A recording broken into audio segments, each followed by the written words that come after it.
This week, I'm staying up in the Lake District at the Woolpack Inn for my birthday, and considering its proximity to the base of Hardknott Pass, it'd be rude to not give it a good climbing effort. I lasted an effort up this climb at the back end of 2024 when my form was really good, but it's been a while since then, and I was considering giving it an all-out go again this week.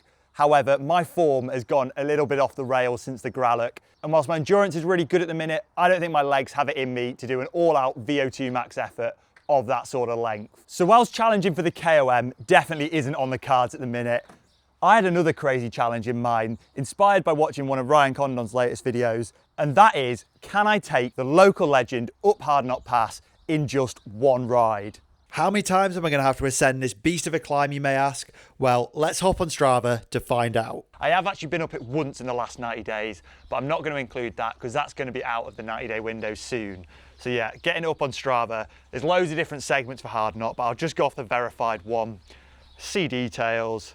Right, my personal record 1240 and current local legend, the local legend has it 11 times, which means I'm going to have to ride up Hardknott 12 times in a row tomorrow in order to take that. I can tell you for a fact now, that's going to be painful. For those of you that don't know, the way local legends work on Strava is they're basically an extra leaderboard for who's climbed the climb the most time in the last 90 days. But the key thing is, in order to take over the local legend from someone else, you've got to top their record by one extra ascent. So in order to take the current local legend status of 11 reps, I'm going to have to go one more and push it up to 12, which, given just how difficult Hardknott Pass is, ain't going to be an easy task. Right, so we're all kitted up and ready to go, and it is just dawning on me just how hard of an effort I think this is going to be. 12 times up Hardknott Pass, yeah, that's going to be brutal. I think I'm going to aim to do it in around 15 minutes, maybe it'd be slightly longer, but if I can do 15 minutes per rep, I reckon I can get the whole thing done in about 4 hours. It's going to be a long day out, and it is a proper hot one, so I am going to have to come back every so often to refill my water because, yeah, there's no way I'm doing this on just 2 bottles. I guess we better get going. So as we roll into the start then, a few stats on the climb. Hardknott Pass is known to be pretty much one of the hardest climbs in England. It is 300 metres of elevation in just a couple of kilometres with max gradients of above 30% in places. And some of the worst gradients come on really steep, rough surface, hairpin corners, which is what makes this climb so brutal. The bike I'm riding today is my Time Outdoors with the Tuckus wheels I'm just testing. And whilst being on my ultra light hill climb bike probably be more appropriate, this is the bike I've got with me on this holiday, so yeah, it's the only option I've really got. I have to say though, for the descents, these disc brakes are gonna be nice. Right, I'm gonna shut up and get on with the first rep. Passing the telephone box, and so it begins. Get into a nice low gear. This isn't about going fast, it's about going on and on and on for hours. I think I'm going to just try and keep it at most 300 watts up here. I don't want to blow myself up early.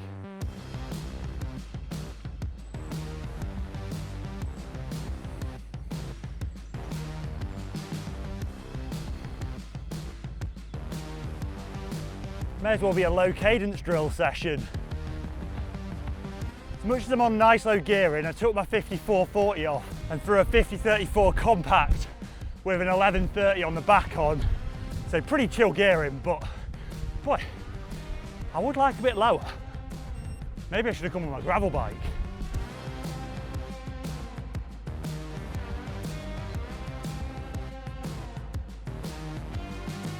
Right, this is the really difficult bit now. Some proper savage hairpins here, and the road surface definitely gets a bit ropey. It's where you see all the iconic photos taken.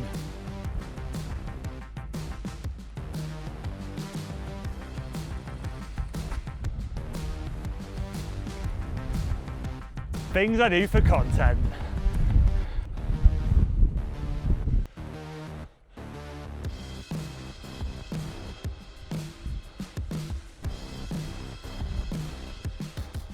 That's effort number 1 done.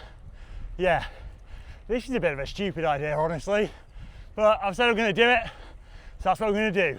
I'm going to go just over the top to make sure it tracks. That's 1 down, 11 to go. I'm already feeling a bit cooked. And the descent is no rest either. You really cannot take your eyes off the road on this one. How to kill your brake pads in one day with Tom. It is super sketchy in places.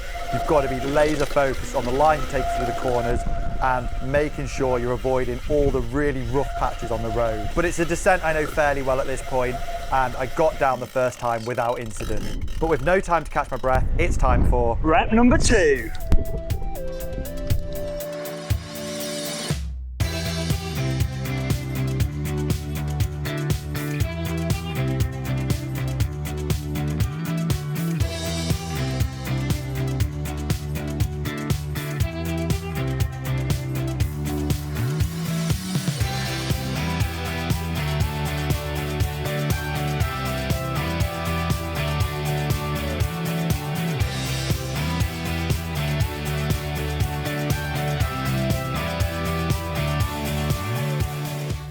Two down, 10 to go.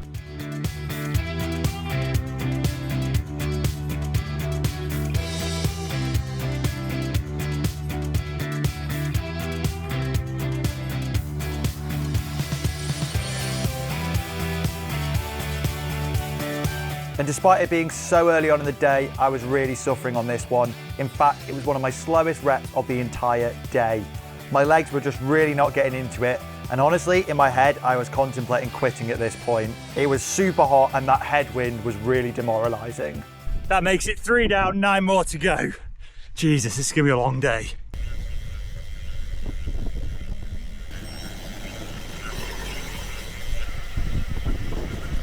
But fortunately, turning up onto rep number 4, my legs finally started easing into the effort, getting used to these savage gradients. And this one was actually kind of a breeze, clocking my fastest time of the day, a nice sub 15-minute effort there.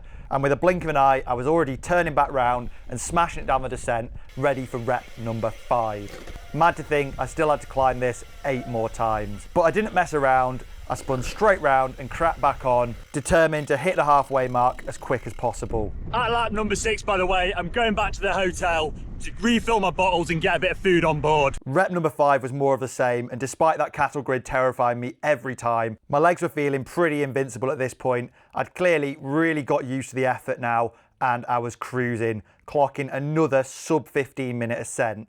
To put things into perspective, my best ever time up here was 12 minutes, and the current KOM is held by Andrew Feather in around 9 minutes. So considering how many times I'm doing it today, I think 15-minute reps are pretty respectable, especially with such a strong headwind. Even at just 15 minutes an ascent, take into account 5 minutes for every descent, this was still going to take a heck of a long time, so I needed to get on with it and crack out ascent number 6. This bit's definitely the worst. Really steep on these hairpins. But when I'm at the top, that's halfway. I need a refill of water. It's hot out today. Rolling over the top, slightly slower than last time, at 15.5 minutes, it was time for a well-needed refuel. Right, that's halfway, top of ascent number 6, just 6 to go, but I'm in dire need of some more water. So I'm about to ride to the hotel, refill, then we've got another 6 reps to do. Let's get cracking.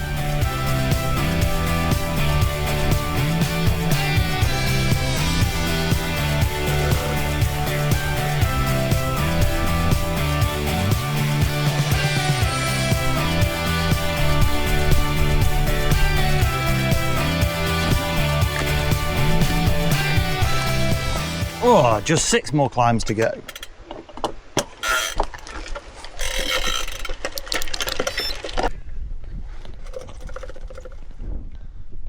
That cattle grid feels sketchy every time.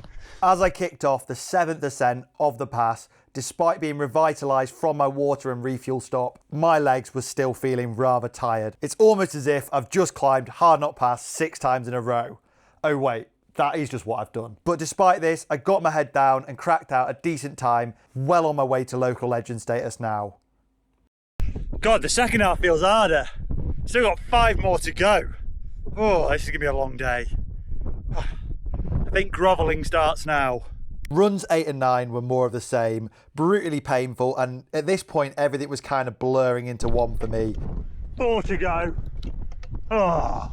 I was just going up and down the climb, But crucially, I was slowly starting to chip away at the number of reps I had left, and the end was gradually drifting into sight. God, it's getting hard now. How am I getting up here 3 more times? This is brutal. But we did eventually summit for the 9th time. However, this was a bit of a slow one at 16.5 minutes. Right, 3 done. No, I'm so tired I can't speak. 9 done, 3 to go.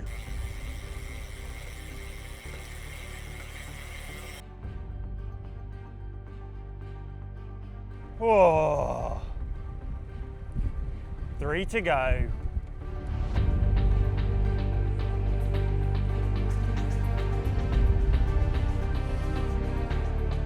Despite not being actually that much climbing, just these gradients are just killing me. This might, in fact, be me outdoing myself. I am in a world of pain, really, really suffering now. This is brutal.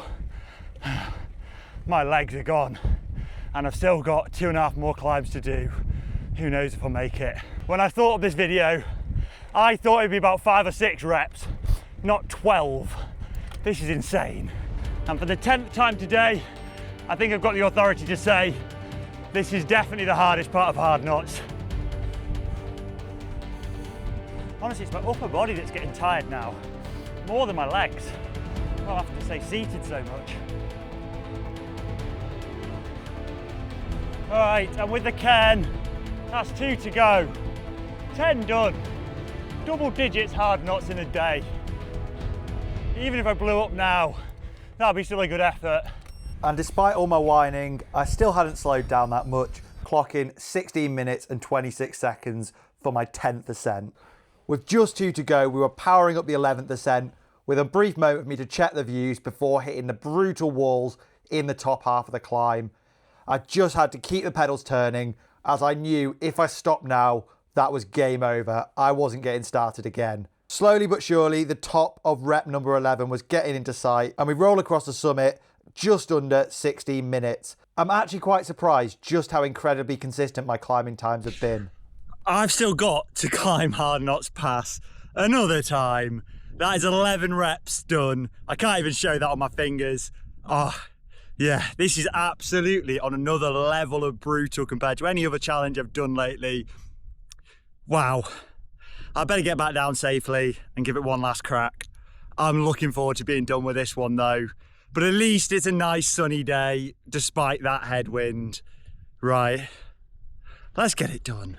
With how tired I was getting, I was having to concentrate so hard on these descents. The camera really doesn't do it justice for just how difficult it is to keep your bike under control on such savage gradients. But before long, I was doing a UE and getting ready to go straight back up again. Right, and thank goodness for the last time today, we're at the bottom of the climb. Let's get it done. This has definitely taken the cake with my hardest challenge yet. My arms have got nothing left. Feels like I've been out climbing all day.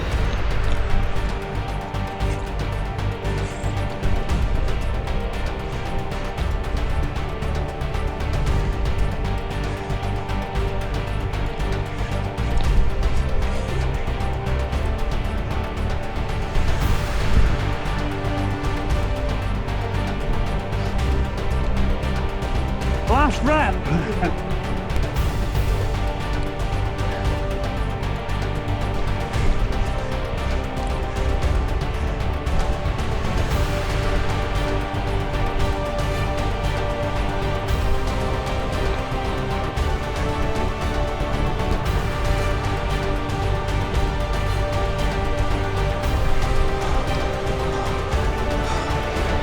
Oh my God, so close. 12 times up Hardknott Pass.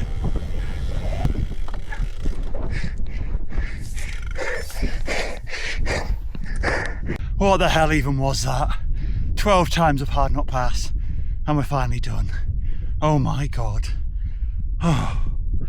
I put a bit of effort in on that last one, as you can tell.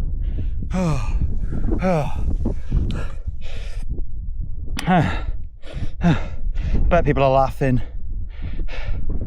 That was possibly my hardest cycling challenge ever. 12 times up Hardknott Pass, back to back. Yeah, that was awesome, but brutal. And there's probably some tourists thinking, what the heck is wrong with this guy, after they've seen me riding up and down and up and down and up and down all day. But it is time to go back, get showered, and I think I've earned a pint now. Right, I'll see you later.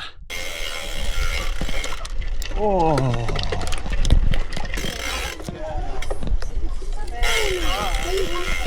Oh, get me a pint right now. Wow, what a day out on the bike that was. Flipping heck, that was a long old shift, but it is done, and I can happily confirm I have taken the most pointless accolade in existence. Yes, I am the local legend up Hardknott Pass. Well, only sort of. You see, I hadn't realised, but the verified Strava segment for Hardknott Pass actually includes like 500 metres of flat road before the climb. So where I was stopping to turn my bike around, which was already quite a way off the base of the climb, was still not far enough to trigger the segment recording an extra time. In mine and pretty much everyone else's opinion, that climb starts as you pass the iconic red telephone box. So I don't know what Strava was thinking when they came up with their segment. But that doesn't matter. There is actually another Hardknott Pass segment on Strava, which is far more true to the actual climb. And of course, I am the local legend on that stretch. And whilst this effort was pretty pointless, you know, who really cares about local legends on Strava? It was a great challenge. And the fact that all my reps were within 3 minutes of each other is really testament to my form and something that I'm really proud of, especially clocking my fastest time of all on that last one. Only 2 minutes slower than my all-out effort up there a year and a half ago. How long's my legend status gonna last for? Who knows? Maybe one of you guys can get yourself out there and try and take the crown away from me. You'll have to let me know in the comments below, have you got any other crazy cycling challenges you'd like to see me undertake? And if one gets enough likes, then maybe I will just have to go out there and give it a shot. Next up on the channel, I'm racing Smith Lane, which is a brutally short hill climb at only 800 meters in length, with my winning time last year being 2 minutes and 1 second. Hopefully this year I've got what it takes to retain my title and sneak in just under that 2 minute barrier, but it's not going to be an easy one. So if you're not already, smash the subscribe button so you do not miss that episode, and I will see you all in the next one.